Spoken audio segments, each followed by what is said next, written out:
But again, where is the challenge? Who's being challenged? What are the responses? I want to move to the Muslim community very quickly, so I'm just going to make a couple of comments internationally. The challenge internationally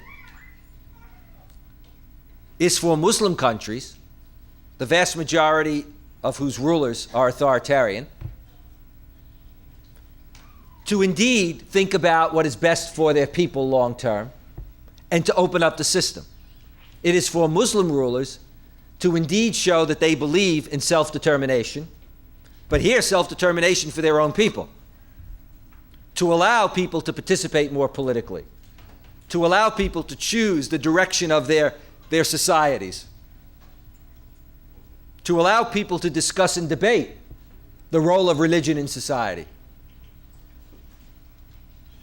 to avoid using repression as the only means to keep control, to develop what I would call the culture and institutions of civil society, of an open society, much as Mr. Khatami, for example, is calling for in Iran today.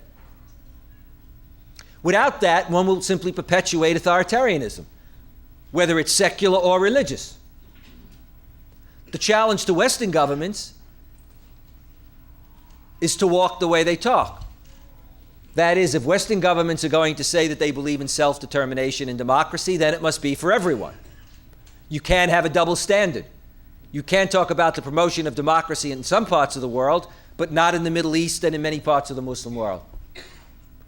The challenge to those who say that they are committed to Islam socially and politically, to those who are called Islamic activists or Islamists, is to themselves show that they can walk the way they talk. If they want to ask for rights under a regime, they have to show that when they're in power and in authority, they will extend those same rights to others who disagree with them. They must show that they too can be self-critical. Self-critical not only of their excesses, but the excesses of others committed in the name of Islam.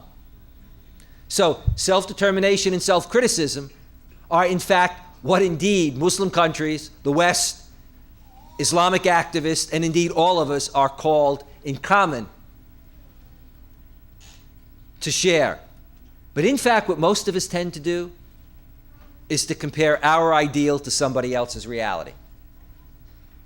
And that gets in our way.